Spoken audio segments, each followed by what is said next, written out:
So this week I've created a design that would sit beautifully on the centre of a font in your local church, or you could sit it on the centre of your table at home, or maybe in the hallway as your guests arrive for your Easter meal.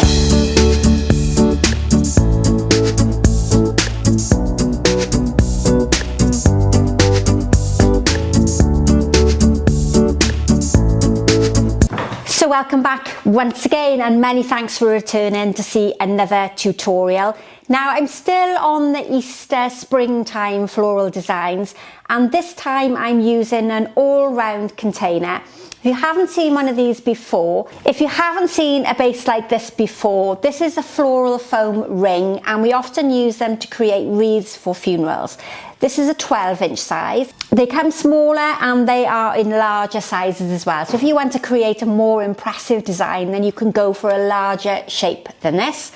They're also great for on top of the font, and I've been asked for designs that would be suitable for the church. So I've been thinking this would be a lovely springtime or even an Easter design to sit in your local church. Now I've pre-soaked the base already, and I've done the same thing as I would if I was using ordinary green foam. I've placed it on top of a large bucket of water, and I've allowed it to sink under its own weight. Only takes about a minute or so. And then I've just lifted it out, allowed the excess water to drain away, and I've already started by just creating a foliage base, which we'll talk about in just a second. Now this is the traditional green floral foam, and I do often say that apologies to the ones that are using more sustainable options, but I know from the feedback that I get that a lot of you can't find any of the more sustainable options. So I'm trying each week to alternate the different types of designs and use some more environmentally friendly arrangements. And of course, if you go back and you look at the Easter design that I did last week possibly, then I would have used the agro wool, which is 100% natural and can be composted and is far better for the environment. And even though this has a plastic base to it, you can reuse the plastic base by filling it with water or more floral foam, or you can use a different type of mechanic, which we'll possibly look at a later date. And now this is an old wreath ring that I've had here for quite a while. Now the bases of some brands are recyclable, so they are getting better with the choices that are available. So 2 different brands available, and I'll link those in the affiliate links in the description box right at the very end. So in front of me, I've 3/4 prepared it, and I've only prepped the foliage on the bottom because it's a bit repetitive and maybe a bit boring for you to see me just adding the foliage in at the base. But what you'll see I've already done, and I haven't done it all, I've gone about 3/4 of the way round using 2 different types of foliage.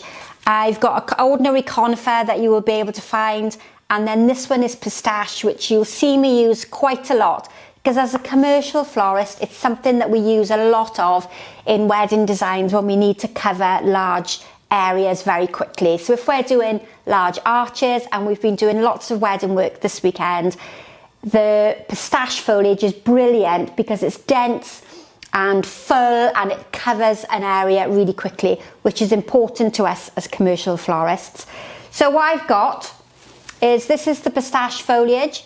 And if you're in warmer countries, then this could be growing quite easily in your own garden, or it grows on the side of the road, I know, in places that I've been to on holiday. And I've cut short pieces, roughly the same size as my hands. I often compare it to the scissors that I'm using. Attached it, or inserted it rather, into the floral foam so it's angled downwards to the bottom of the table. What we don't want to do is place it in sticking up in the air. The idea of the foliage base is to cover your plastic rim underneath and to give you a really seamless join between the table and the flower arrangement itself. So it doesn't look artificial and it doesn't look out of place when it's sitting on your table. Now I have a nice springtime feel for this with white and green colour combination, but you could of course use any colour choice at all. And I'm in the springtime here in the UK, but this is something that works really well at Christmas time as well, and you can insert some candles into the floral base itself, or into a candle holder, and you can make a really striking design. Now, alongside the pistache foliage, I have the conifer, and a really useful foliage, bright spring-like colour to it. It's got quite a luminous green, and it's a really good contrast against my pistache foliage. And all I'm doing is trying to create a round design. Doesn't have to be perfect, and it certainly doesn't have to be matching on either side. I'm also bringing some foliage in towards the centre, but in the centre I'm lifting it up more towards the ceiling rather than flat down to the edge, and that's because it gives a much nicer shape in the middle. For this design, I'm not too worried if I lose the characteristic all round circular shape, but if I was doing this for a floral wreath for a funeral for somebody, then I would make sure the centre was kept free of foliage so that it looked like a funeral wreath rather than an all-round posy. And that's really important when you're doing a wreath of any description. Keep the centre clear so you don't lose your outline shape. Now, for a moment, I'm not worrying about putting any material on the top section. I'm just going around the outside. And if you don't have the same type of foliage as I do, then you could use ivy, pittosporum, eucalyptus, anything that you can get hold of in the garden that's going to help you fill out the design base quite quickly. So hopefully you can see a lovely all-round shape. If I just stand with it against the background, you can see quite clearly how that shape is coming together. And I'm not too concerned at the moment whether it's perfectly matching on either side. And you'll see that I've kept all of this top section free, and that's where my flower material is going to go. And for a moment, I don't want to over clutter that centre part until I've put my flowers in. And my flowers are going to be quite tall, quite elegant, and a little bit more sophisticated. I'm not doing a low down design where the focus is on the flowers being short and placed in at the base. Now, to keep with that springtime feel, if we go back to a design I did a few weeks ago, you might remember I had a small little nest in the centre of my design, and I added some Easter eggs into the centre. Now, what I'm going to do with this is just tease it apart so that I can reuse it into this design. Now, it's made up of some ivy and some birch twigs, and I'm going to tease it apart just a little bit and maybe cut some of the vine there in the middle. And this was given to me by a lovely lady that comes and attends my Tuesday class. So this has come from Pippa, and she's training to be a florist at the moment and is doing a very good job. And she lives on a farm, so quite often I get some exciting materials brought in to me each week that I can use up. And what I've done, I've used a German pin or a moss-in pin just to hold this vine into place. So we insert the pin down into the vine and the root there so it attaches to the base. And that brings in some texture and some variety of colour, different shape, and it gives you that lovely natural springtime look. And I'm going to do the same sort of on the opposite side. I'm not trying to make it symmetrical, but just using the material so the colour is fairly evenly spread out. Break that down again into a smaller piece so we've got colour on the opposite side, and you can see how that's coming together, lovely and seasonal. And you know, if you enjoy foliage and you don't have many flowers, or you're not near a shop that sells flowers, then you could just create a really interesting design with foliages, some moss, twigs and branches like I've got today. If you can't get flowers, go out and have a look at what's in your vicinity. See what you can beg, borrow and steal from your neighbours, or maybe cut when you're out having a little walk. And that is my base. Interesting, lots of texture, lots of colour. And you could, of course, if you wanted to, use that as a design to hang on your door. You could add more accessories in there, maybe some artificial eggs, ribbon bows, or even artificial flowers in there. But that's a really good or round shape. Now what I'm going to start to do is introduce some height, and I've got some more of the Longiflorum lily that we looked at earlier in the week. And what I'm planning on doing is using them quite tall in the design like this. Makes the design more spectacular, more elegant when the flowers are taller, and it also gives a more perceived value. Now the foam here in the ring isn't particularly deep, it's maybe an inch, a little bit more, and I need to make sure I get that Longiflorum lily right into the base of the foam so that it doesn't rotate and it doesn't spin loose.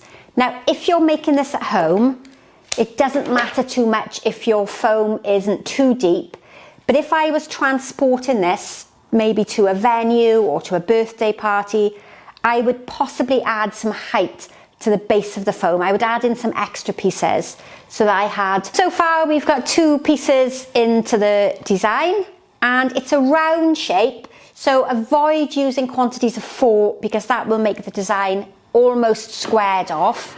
So I think I'm going to use just 3 pieces for a moment. I have quite a lot of textured material that I'd like to use. And what I've done is I've created 3 different levels. So one is slightly higher and then we're staggering them down. And the reason I'm doing that is it's more natural and it's less formal, and it creates a far better impression with your design. At the moment, I've only got 1 lily in each group, and I'm going to introduce another set of lilies to the same section so that the groups are a bit fuller.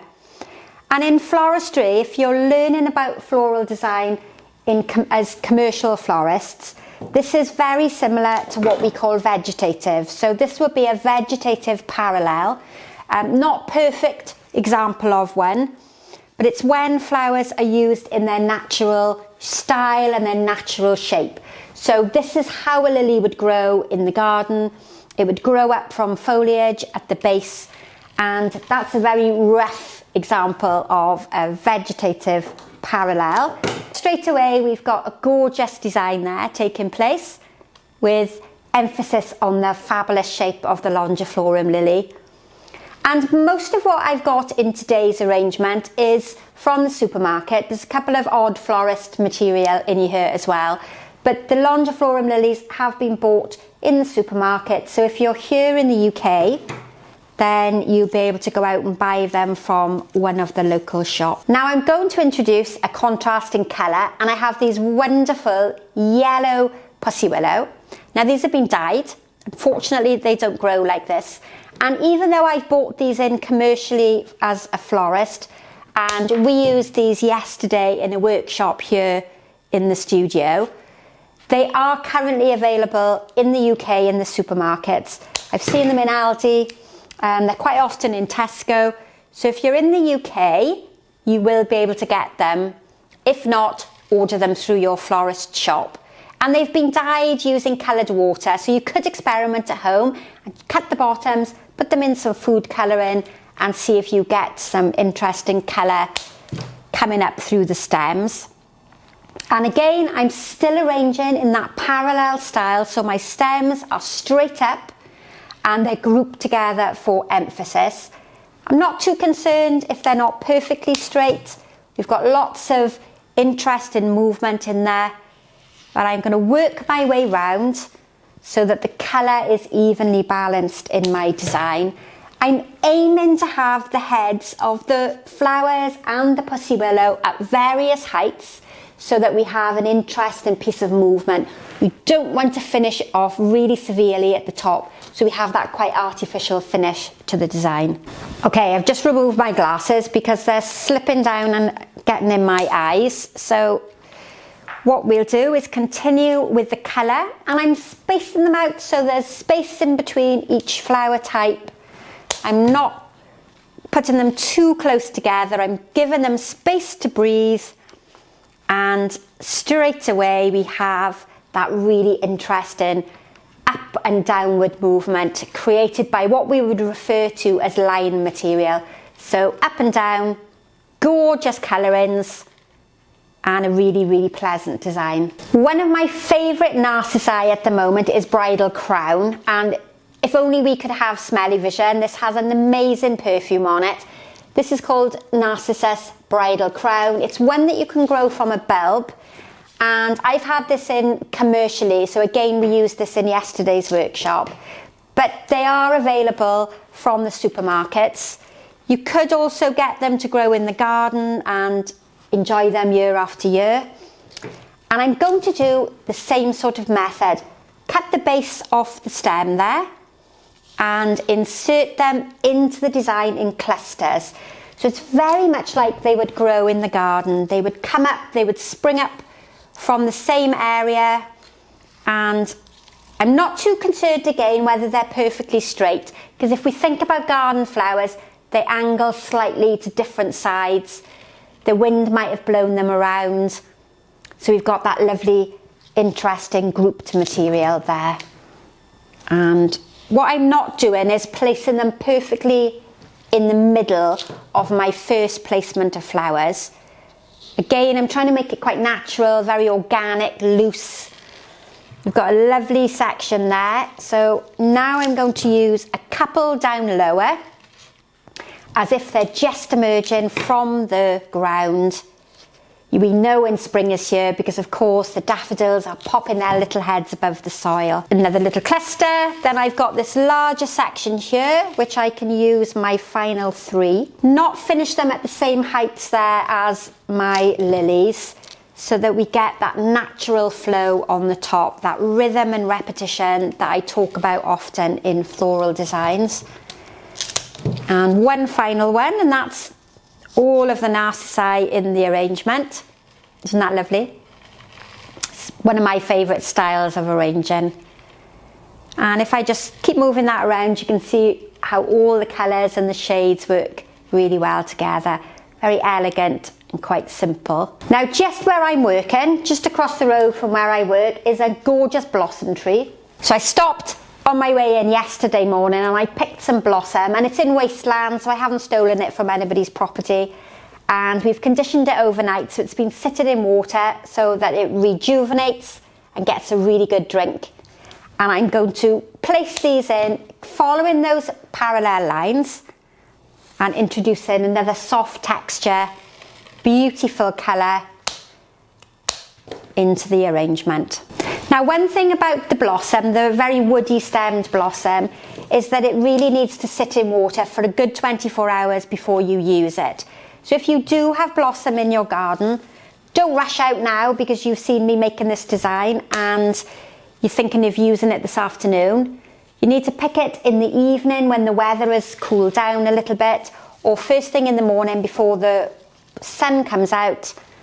You need to cut it. It's a very woody stem. So the woody stem needs to be placed in deep water, clean cut on the bottom. If you have a knife, remove some of the bark from the outside because that will help it take up water much quicker. And then leave it alone overnight for it to recover and for it to take up water. And then it's going to last far better in your floral design. So if you haven't learnt about care and conditioning, we're going to be putting a video together soon about how to look after your flowers properly and what to do with the different types of stems that you have in your flowers. Hopefully we'll do that very soon, but it's not ready yet. Far too much work going on here for us to be thinking about a care and conditioning video. Now don't forget that I've introduced onto Facebook a new group. It's called Sharon's Innovations Group, and I will link it here on the bottom. But you have to join. Don't just like the channel. There's lots of you have clicked the like button. You need to join. You need to answer 3 questions so that I know you're a proper flower arranger or a florist even, somebody that loves flowers, and that you're not a scammer. You need to answer those 3 questions and then you can be part of the group. We haven't got many members at the moment because it's brand new, but it's a chance for you to share your designs, ask questions, and for me to build a little bit of a floral community. I run a very busy florist business and it's quite hard for me to keep up with all the messages I get on email. So I came up with the idea of having this little group so that we could talk about any problems or any ideas that you might have, and you can ask more questions relating to the floral designs that I do. And it means it won't interfere with the many emails that I get relating to my business every day. So what do we think so far? Are you enjoying that one? I think this is gorgeous, and I'm really enjoying how that's coming together. Now, I'm not going to put any more flowers into it. I think we've got enough variety in shape and texture. One thing with a floral design that's all white like this one here is that it's important to have different textures. And if we think about the texture of the lily and also the shape, it's very different in its texture to the other flowers that I've used. So if you're making a design of one colour, try and use a variety of textures. So you have something smooth against something that's fluffy, you have something rough against something that's soft or shiny, and the design becomes far more interesting. So I'm now just going to introduce some bark at the base. You could, if you wanted to, add some more flowers, but I think I've got enough going on in there without cluttering up and making it too fussy. And what I've done is I've got pieces of bark, and we'll just hold that up there so you can see it clearly in the background. I'll also take a photograph of it and we'll bring it in close so you can see. I've glued some prongs onto the top of the bark with some hot glue, and it's the same German pins that I used to hold the vine into place at the very beginning. If you don't have hot glue, or you don't have little prongs like this and you're just arranging at home, then all you need to do is rest some pieces of bark on top of your framework. You might need to break it and get it to the suitable size that you want, but when you've got the prongs on the bottom, it means that you can push the prongs into the wreath ring itself, into the floral foam, and it secures it into place. If you're not lucky enough to have glue or German pins, just rest some pieces of bark on the top.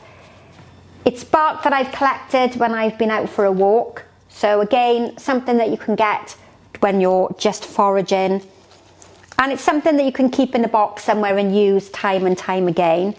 This one is particularly attractive because it has the moss on the top of the bark.